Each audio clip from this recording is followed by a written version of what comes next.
Hello et bienvenue dans une nouvelle vidéo. Aujourd'hui, je vais vous parler de mes tops et mes flops pour le mois d'août. Comme tous les mois, je vais donc vous parler des produits que j'ai préférés et de ceux que j'ai pas du tout aimés. Alors, il y en a où c'est un petit peu plus nuancé, mais globalement, là, c'est vraiment les tops et les flops. Ça n'a pas été chose aisée parce que il y a quand même beaucoup de produits que j'ai bien aimés, mais je suis pas convaincue d'avoir envie de les mettre dans les tops. Il y a plein de produits que j'ai pas beaucoup utilisés, mais est-ce que pour autant c'est des flops?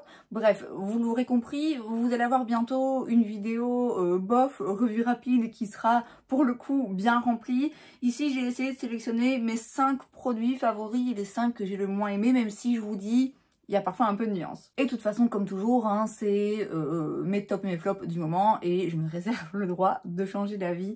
On va commencer, comme à chaque fois, par les flops, comme ça on terminera sur une note positive. Chez Ultraviolette, j'ai la Lean Screen Mineral Mattifying Fragrance Free Skin Screen, crème minérale matifiante, je sais pas pourquoi je le lis en anglais, c'est en français juste en dessous, dégueulasse. Absolument dégueulasse. C'est hyper épais, en fait c'est vraiment, écoutez, je vais vous la montrer parce que de toute façon je vais arrêter de l'utiliser. C'est très épais, c'est un petit peu teinté et de base on pourrait croire que le fait que ce soit teinté c'est pour éviter l'effet blanchissant hein, que peut avoir une crème solaire, mais bah, c'est pas mieux parce qu'en fait c'est une teinte quand même très claire et ça se voit tellement plus. Ça me grise le teint, c'est dégueulasse. Ça se voit tellement plus que ma crème, par exemple, de chez Thank You Farmer, qui est blanche, mais qui est transparente sur la peau. Là, ça se voit... Oh, c'est infect. Absolument infect. Alors, elle est censée être matifiante, et c'est vrai que je dirais qu'une fois qu'on la laisse sécher, elle n'a pas le côté... brillant, un peu lumineux qu'ont beaucoup de crèmes solaires ces derniers temps. Elle n'a pas non plus le côté trop gras collant, mais quand vous l'appliquez, c'est d'une épaisseur. Oh, c'est non, c'est infect. Et franchement, je préfère avoir une crème solaire qui est un petit peu plus brillante, mais qui au moins se sent pas sur la peau. Là, vraiment, on la sent.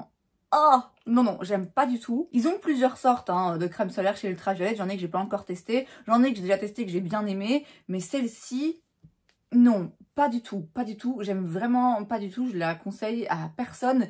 Si vous avez la peau grasse et que vous vous dites « Ah, ben c'est matifiant, c'est cool ». Non, parce que c'est trop épais sur la peau. C'est vraiment pas agréable.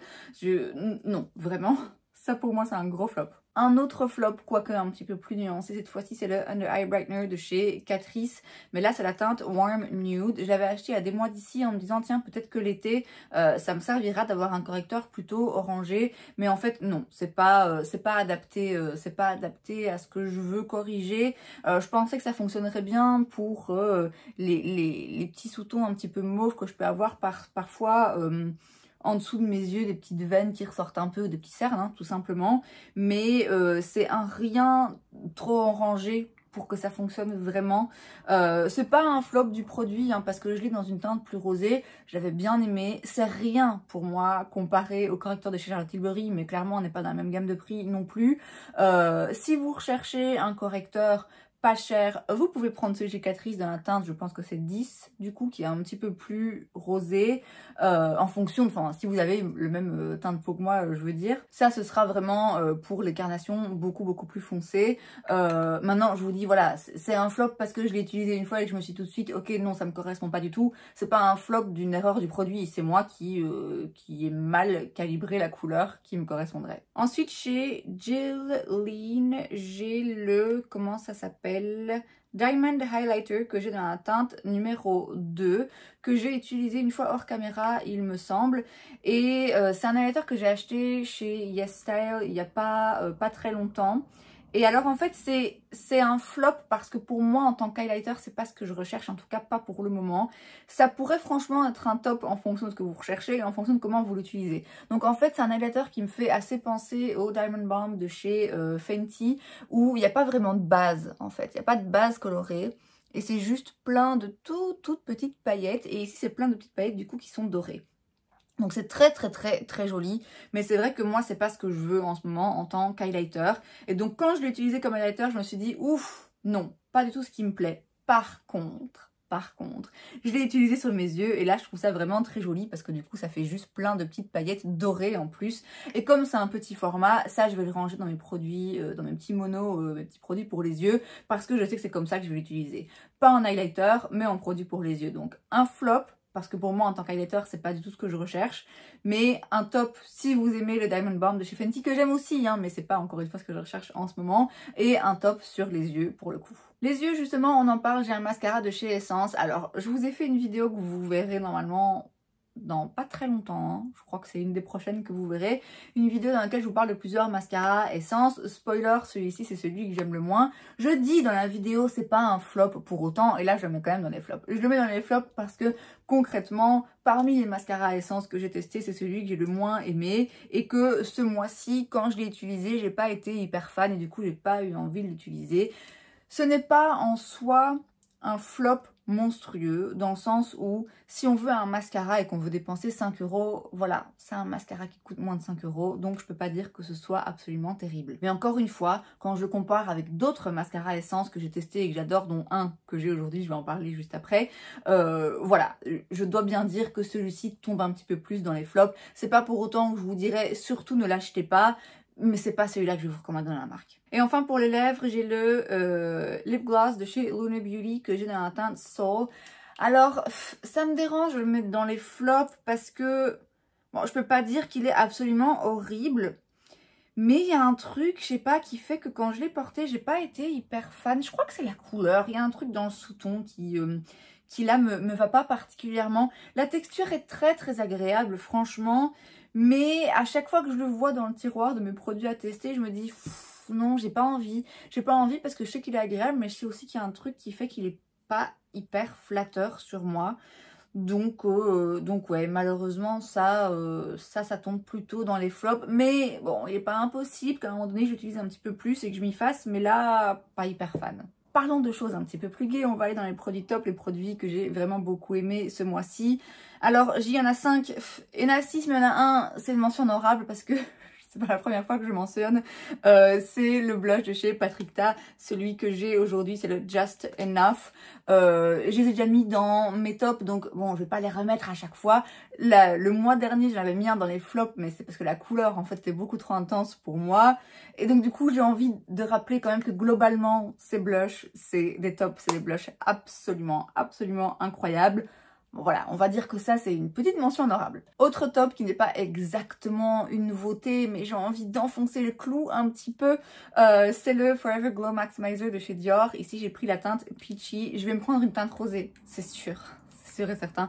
J'avais la teinte dorée que je vous avais montrée dans les tops du mois précédent, il me semble. Là, du coup, j'ai pris une teinte un petit peu plus pêche. Ouais, un de ces quatre, je prendrai une teinte un petit peu plus rosée quand j'aurai terminé mon no buy. J'arrive pas à décrire ce produit parce que ce qu'il fait est absolument inédit sur ma peau. C'est pas un highlighter vraiment parce que c'est pas hyper intense, mais c'est juste tellement beau. Voilà, je sais pas l'expliquer, à chaque fois je sais pas l'expliquer, j'ai l'impression que je perds mes mots quand je parle de ce produit parce que ce qui fait est très difficile à décrire parce que juste il met en valeur mais sans non plus trop mettre en valeur. C'est vraiment juste un truc qui rend votre peau tellement plus belle.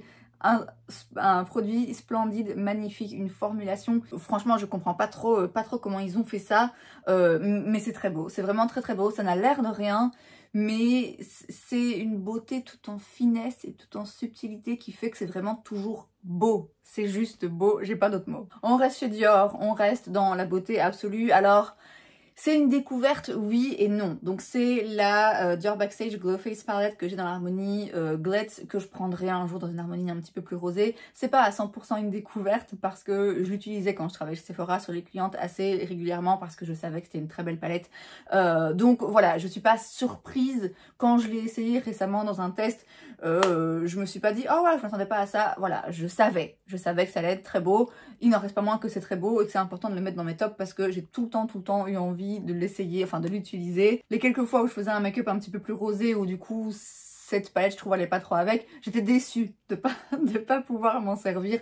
Donc vraiment, un top, ça fait des années hein, qu'elles existent ces palettes, ça fait des années qu'elles se retrouvent dans les top du top de beaucoup de youtubeuses beauté pour une raison. Voilà, c'est tout à fait justifié d'après moi, même si le prix ne l'est pas. Pour moi, personnellement, je trouve que ça vaut le coup. Un autre highlighter beaucoup moins cher, après il n'y en a qu'un, hein. Chez Dior il y en a 4 en un, donc finalement l'un dans l'autre c'est pas si cher que ça.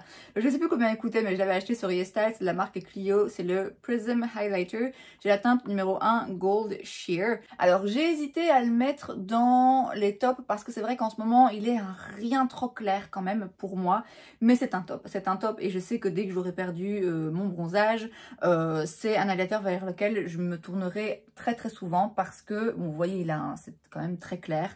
Mais en fait, il est très joli sur la peau parce qu'il offre un glow qui est assez naturel. On dirait pas comme ça, hein, il est assez intense et c'est vrai qu'il l'est. Voilà, on voit, c'est clair, ça reflète bien la lumière. Mais ça se fond très bien et du coup, ça donne un effet un petit peu, oui, naturel tout en ne l'étant pas. C'est vraiment une très belle formulation. J'ai d'autres highlighters de ce genre, de la marque d'ailleurs, à tester et il me tarde de les tester parce que vraiment, ils ont des formulations qui sont un mix parfait entre... Ok, c'est intense, il y a du glow, on le voit, la peau brille, elle est en bonne santé. Et en même temps, ça donne pas un effet très highlighter, ça met pas en avant les imperfections, ça se fond très bien dans le reste du make-up, ça se fond naturellement à la peau en fait. Donc c'est vraiment un très beau produit. Le packaging est très mignon aussi. Une très belle découverte sur YesStyle. Pour les yeux, on va se racheter un petit peu quand même auprès d'Essence. J'ai le Lash Without Limits. Alors pareil, je vous ai fait une vidéo que vous allez voir où je teste des mascaras Essence. Et a priori, celui-là ne se retrouve pas dans mes favoris. Et c'est vrai qu'il n'est pas forcément dans mes favoris.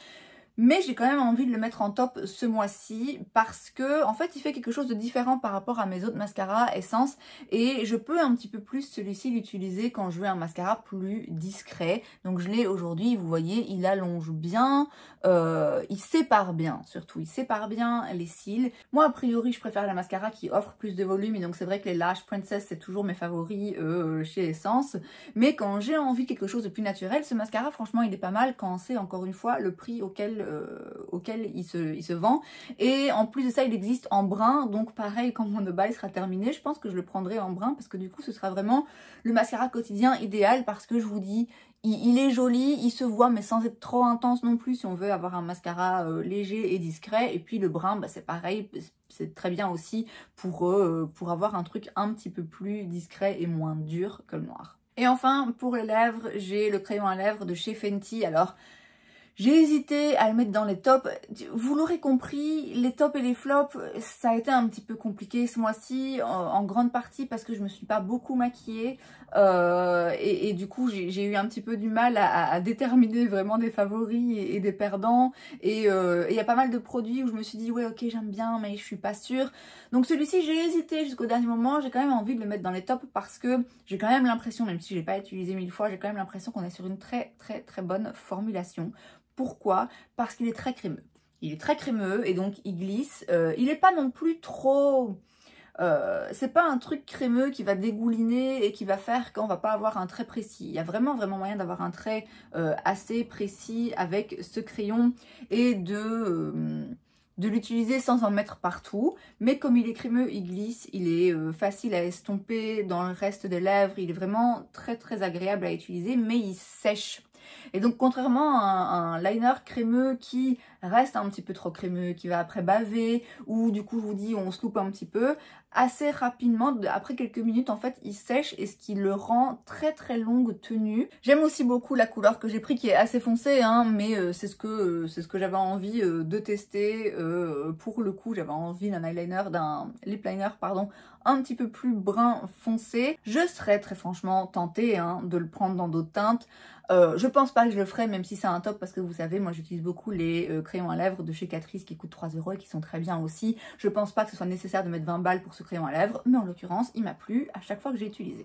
Et c'est donc tout pour cette vidéo, j'espère que ça vous a plu. Si c'est le cas n'hésitez pas à laisser un like, vous pouvez aussi vous abonner à ma chaîne parce que c'est gratuit donc pourquoi pas. Et moi je vous vois la prochaine fois. Bye.